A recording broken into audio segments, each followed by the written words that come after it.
चलो विद्यार्थी मित्रों मजा में। विद्यार्थी मित्रों चैप्टर नंबर 6 में लास्ट टाइम आपणे एक ऊर्जा ने रिलेटेड कोष्टक की बात करी थी मित्रों।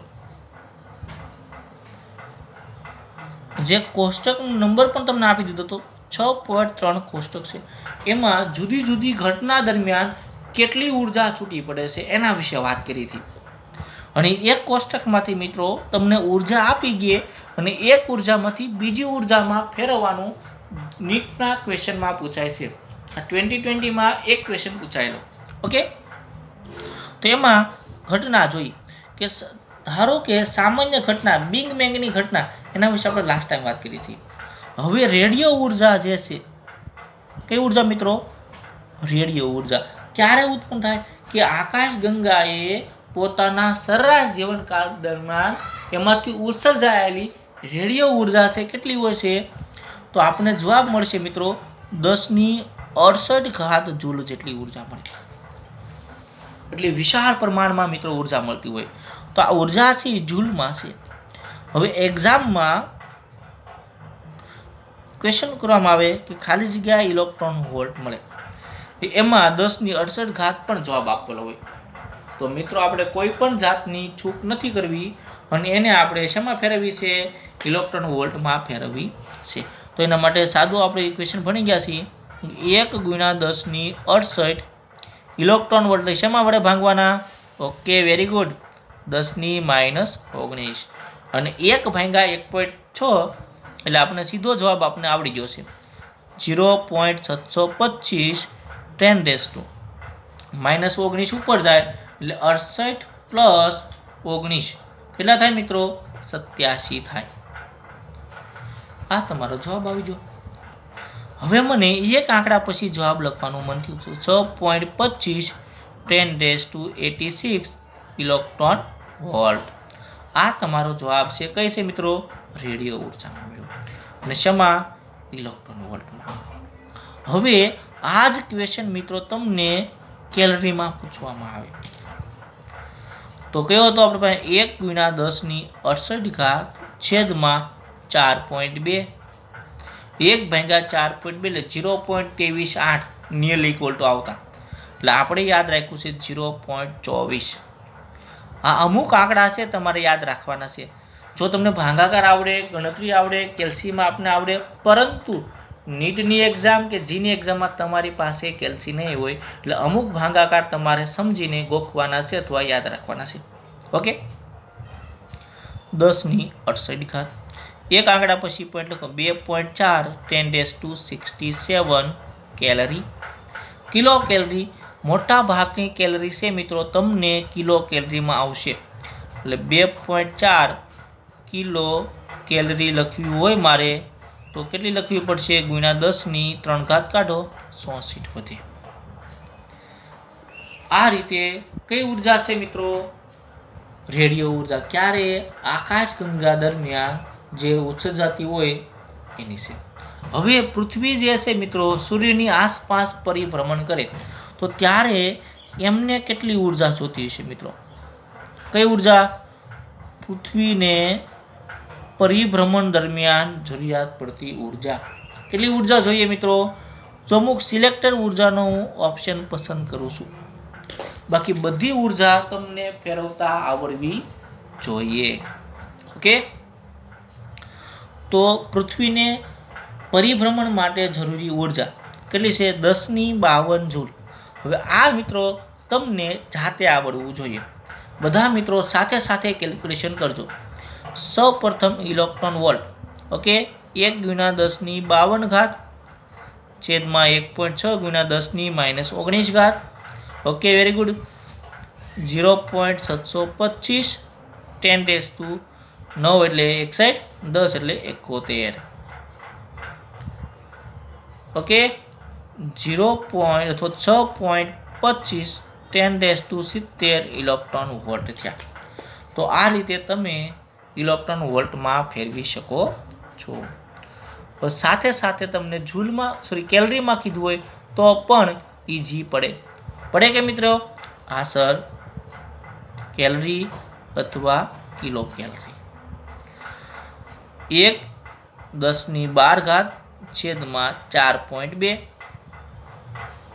બોલો મિત્રો 0.24 10^52. 2.4 10^51. આ કેલરીમાં જવાબ આવજો. કિલોમાં લખવું હોય મારે તો 2.4 10^48 કિલો કેલરી. શું આવશે મિત્રો? Kilo calorie. આ તમારો જવાબ આવી ગયો. શું આવી જશે મિત્રો? આ તમારો જવાબ આવી ગયો. તો આ રીતે તમારે ભ્રમણની ઉર્જા મેળવવાની છે. અને એક્ઝામમાં કોઈ પણ જાતનો ક્વેશ્ચન પૂછાય કે સમુદ્રમાં જે મોજા આવતા હોય એ દરમિયાન કેટલી ઉર્જા વેડફાય, કે 10^20 જૂલ જેટલી વેડફાતી હોય છે મિત્રો. વાવાઝોડું આવે ત્યારે કેટલી ઉર્જા વેડફાતી હોય મિત્રો? તો 10^15 જૂલ. હવે આપણને ક્વેશ્ચન એવો થાય કે એ ઉર્જા જો તમે રોજિંદા જીવનમાં ઉપયોગમાં લ્યો તો કેટલો ફાયદો થાય મિત્રો? માનવ જાતને અત્યારે જે ઉર્જાનો વિકલ્પ છે મિત્રો એ સૌથી સરળ રીતે મળી રહે, પરંતુ એને કંટ્રોલ કરવો મિત્રો બહુ અઘરી વસ્તુ છે. ઓકે, પછી સામાન્ય આપણે એક્ઝામ્પલ લઈએ કે માનવ જીવન છે એ દર સેકન્ડે અથવા તો હૃદયના જે ધબકારા છે થતા હોય મિત્રો આ રીતે, તો ધબકારા માટે પણ ઉર્જાની જરૂર પડે. તો એ ઉર્જા છે મિત્રો 0.5 જૂલ. તો માનવ શરીરને જે ધબકારા મેળવવા હોય એના માટે કેટલી ઉર્જા જોઈએ? 0.5 જૂલ. જ્યારે તમને આના કરતાં ઓછી ઉર્જા મળે એટલે અથવા તો ઉર્જા મળવાની બંધ થઈ જાય એટલે મિત્રો તમે પ્રેઝન્ટમાંથી પાસ્ટ બની જાઓ. એટલે તમારો જે વર્તમાન કાળ હોય એ કેવો થઈ જાય મિત્રો? ભૂતકાળ થઈ જાય. ઓકે, હવે ઇલેક્ટ્રોન વોલ્ટમાં ફેરવવા હોય તો તમે ફેરવી શકો છો. ભાંગ્યા 1.6. હવે આમાં કેવું ગણશું? 0.5 ગુણ્યા 1 છેદમાં 1.6 અને 10^- કેટલી આવે? 19. આપણે તો શું ભણ્યા મિત્રો? 1 ભાંગ્યા 1.6 એટલે 0.725 થાય, ગુણ્યા 5 એટલે 1/2 થાય, તો 0.725 અડધા કરવાના એટલે 0.3125 થાય. કેટલા થાય મિત્રો? 0.3125 10^19 ઇલેક્ટ્રોન વોલ્ટ. એટલે આવો આંકડો જો તમને ફેરવીને પૂછે તો તમારે મૂંઝાવાનું નથી. કોઈ પણ એક્ઝામ્પલ તમને આપે તો આવડવો જોઈએ મિત્રો. Okay, clear? હવે આમાંથી એનસીઆરટી વાળા શું કરે છે મિત્રો? તો આ બધી ઘટનાનો ઉપયોગ કરીને એનસીઆરટી છે મને ઉદાહરણ નંબર 10 પૂછી નાખે છે. કઈ ઉદાહરણ પૂછી નાખે મિત્રો? ઉદાહરણ નંબર 10. તો એમાં આપણે આગળ વધીએ કે ઉદાહરણ નંબર 10 કે જે ડીએનએ છે મિત્રો, કે ડીએનએમાં રહેલા એક બંધને તોડવા માટે જરૂરી ઉર્જા ઇલેક્ટ્રોન વોલ્ટમાં ગણો. તો પ્રશ્ન એવો થાય કે ડીએનએમાં જે ઉર્જા હોય આ રીતનો મિત્રો તમારે ડીએનએ આવતો હશે તમારા બાયોલોજીમાં, એનું બંધારણ આપણે બંધારણ સાથે કોઈ નિસ્બત નથી, કોઈ લેવા દેવા નથી. આપણે માત્ર ને માત્ર એ બંધારણ તોડવા માટે જે ઉર્જા જરૂરી છે એ ઉર્જા કેટલી છે? -10^20 જૂલ. હવે કોઈ વિદ્યાર્થીઓ પ્રશ્ન પૂછે, સર આ મળે કઈ રીતે? તો મિત્રો આપણે આ ઉર્જા યાદ રાખવાની છે. ઓકે, તો આ 10^-20 જૂલ છે એમાં શેમાં ફેરવાનું છે? ઇલેક્ટ્રોન વોલ્ટમાં. તો 1 ગુણ્યા 10^-20 છેદમાં 1.6 ગુણ્યા 10^-19. હવે 1 ભાંગ્યા 1.6 આપણને યાદ છે 0.725 10^-20 -19 એટલે -1 પાવર. -1 પાવર એટલે ભાંગ્યા 10 એટલે 0.0725 ઇલેક્ટ્રોન વોલ્ટ તમારી ઉર્જા મળી ગઈ. શું મળી ગઈ મિત્રો? તમારી ઉર્જા મળી ગઈ. હવે જો આની સાથે સાથે મને કેલરીમાં પણ જો પ્રશ્ન પૂછો હોત, જો પૂછવો નથી પરંતુ આપણે એક્સ્ટ્રા થાય છે તો બાજુમાં મેળવી નાખું. 10^-20 છેદમાં 4.2 એટલે 0.24 10^-20 કેલરી. આ તમારો જવાબ આવી ગયો. ઓકે, તો આ કઈ છે માનવ જીવનમાં જે ડીએનએ નું બંધારણ છે તોડવા માટે આપવી પડતી ઉર્જા. તો આ રીતે આપણો પહેલો ક્વેશ્ચન છે એ ક્લિયર થયો. ત્યારબાદ બીજો ક્વેશ્ચન, હવાના એક અણુની ગતિ ઉર્જા કેટલી છે મિત્રો? 10⁻21 જૂલ, જેને ઇલેક્ટ્રોન વોલ્ટમાં ફેરવો. તો અણુની ગતિ ઉર્જા મિત્રો. બીજો ક્વેશ્ચન, હવાના અણુ, આમાં હું માત્ર ડીએનએ લખી નાખું એટલે તમે સમજી શકો છો આખું સ્ટેટમેન્ટ. 10⁻21 જૂલ શેમાં ફેરવવું છે મિત્રો? મારે ઇલેક્ટ્રોન વોલ્ટમાં ફેરવવું છે. તો સીધી અને સિમ્પલ રીત છે, 1 × 10⁻21 છેદમાં 1.6 × 10⁻19. 1 ભાગ્યા 1.6, 0.725 10⁻⁻ કેટલા આવશે મિત્રો? 2 ઇલેક્ટ્રોન વોલ્ટ. હવે મારે 2 ના લખવા હોય તો 2 ભાગ્યા 100 એટલે 0.00725 ઇલેક્ટ્રોન વોલ્ટ. આ મારી કઈ ઉર્જા આવી ગઈ?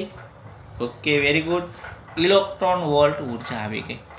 આને જો મારે કેલરીમાં ફેરવવા હોય તો 1 × 10⁻21 છેદમાં 4.2, તો 0.24 10⁻21 કેલરી.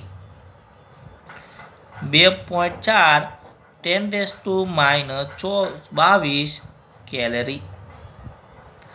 આ શેમાં ફરી ગઈ મિત્રો? કેલરીમાં અને ઇલેક્ટ્રોન વોલ્ટમાં.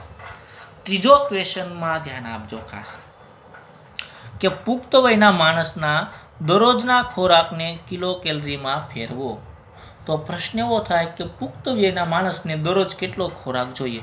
તો યાદ રાખજો 10⁷ જૂલ જેટલો ખોરાક જોઈએ. કયા વ્યક્તિને? પુખ્ત વયનું બાળક અથવા તો પુખ્ત વયનો માણસ હોય, બાળક ના કહેવાય મિત્રો, પુખ્ત વયના માણસ માટે. તો ઉર્જા કેટલી જોઈએ? 10⁷ જૂલ. કેટલી ઘાત ઉર્જા મિત્રો? 10⁷. હવે એને મારે ઇલેક્ટ્રોન વોલ્ટમાં ફેરવવી. તો 1 × 10⁷, બધી કોમન પ્રોસેસ મિત્રો. નીટમાં 4 માર્ક્સનો પ્રશ્ન ઢોકળ્યો અથવા તો 4 માર્ક્સ મેળવવા તમારે ઈજી. 1.6 10⁻⁻7, તો 0.725 આવશે. મિસ્ટેક ના થવી જોઈએ. -19 ઉપર જાય એટલે કેટલા આવશે મિત્રો? 24 ઘાત. તો 6.25 10⁻25 ઇલેક્ટ્રોન વોલ્ટ. તો આ રીતે તમને શું મળે? ઇલેક્ટ્રોન વોલ્ટમાં મળે.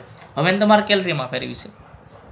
આપને કેલરીમાં પ્રશ્ન પૂછ્યો તો મિત્રો, પરંતુ જે બધા સ્ટેપમાં જે કોમન સ્ટેપ છે આ છે. 1 × 10⁷ છેદમાં 4.2, 0.24 10⁻7.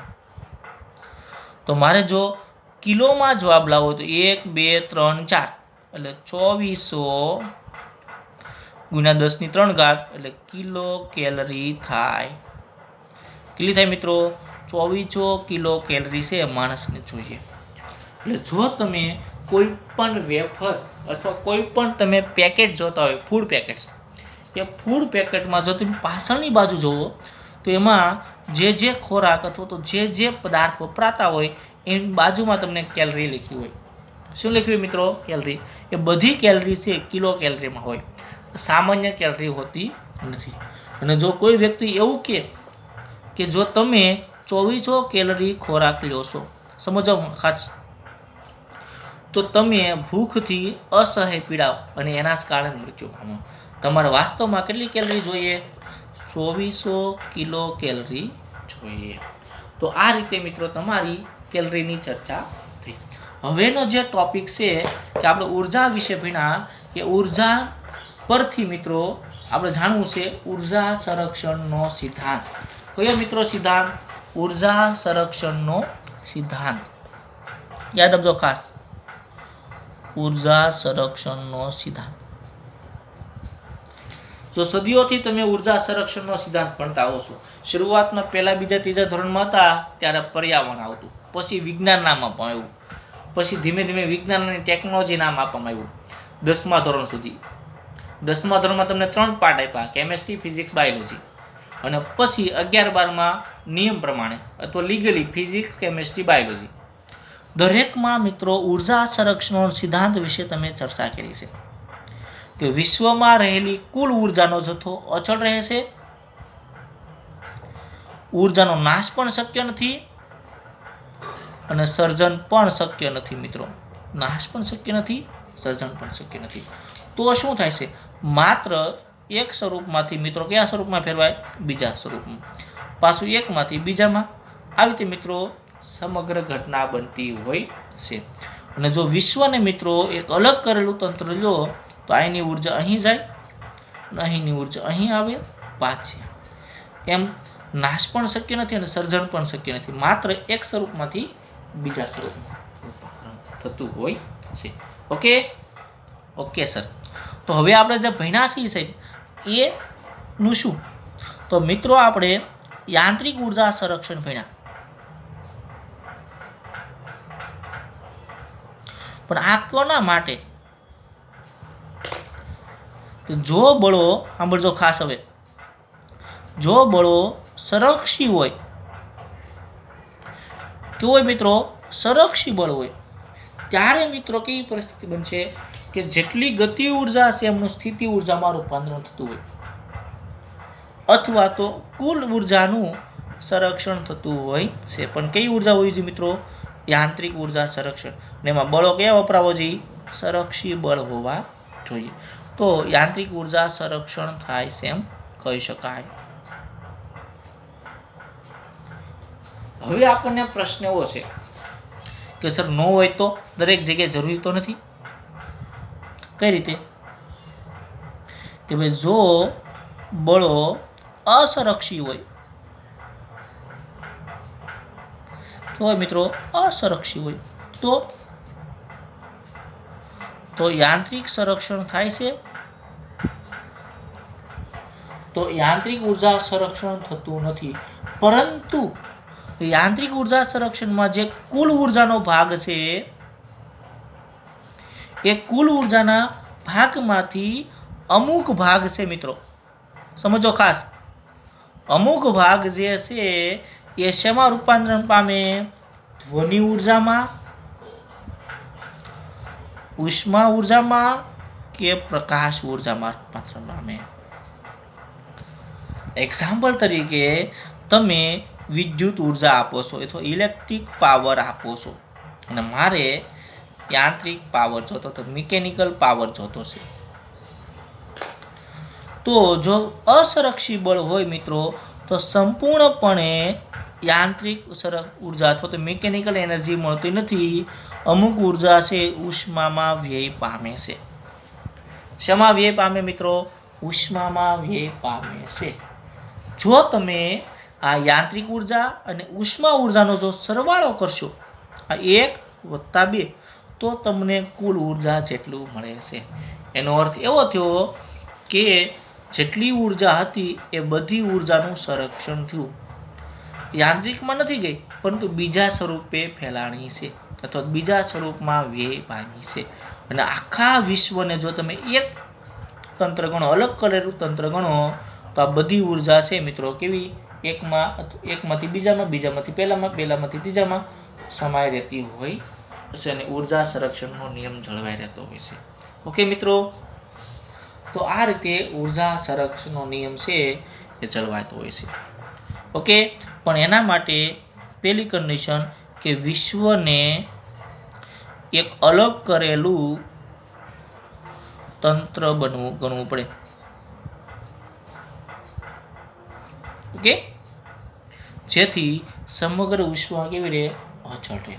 હવે આપણને પ્રશ્ન એવો થાય કે સર આ નિયમ છે, નિયમ પ્રમાણે વિધિવત મને સાબિત કરીને દેખાડો. તો મિત્રો એવો કોઈ જાતની સાબિતી આપણે આવતી નથી. અને બધા જ વૈજ્ઞાનિકો અત્યાર સુધી જેટલા પણ વૈજ્ઞાનિકો એવા છે, જ્યારથી વિજ્ઞાનની શોધ થઈ ત્યારથી આ સુધી કોઈ પણ વૈજ્ઞાનિક મિત્રો આ નિયમનું ખંડન કરી શક્યો નથી અથવા આ નિયમ ખોટો પાડી શક્યો નથી. જો દ્રવ્યમાન સંરક્ષણ લઈ ઉર્જા સંરક્ષણ લઈ કંઈક ને કંઈ જગ્યાએ વ્યય થતી હોય. ધારો કે હું કાર્ય કરું 100 જૂલ જેટલું કાર્ય કરું અને રિઝલ્ટ મને 90 જૂલ જેટલું મળે, તો મારું જે 10 જૂલ કાર્ય છે ક્યાં વપરાણું હોય? ઘર્ષણમાં વપરાણું હોય. તો અચળ થઈ ગયું. એવી રીતે સમગ્ર પ્રોસેસ બનતી હોય છે મિત્રો. ઓકે, તો આ રીતે આપણે ઉર્જા સંરક્ષણના નિયમની વાત કરી.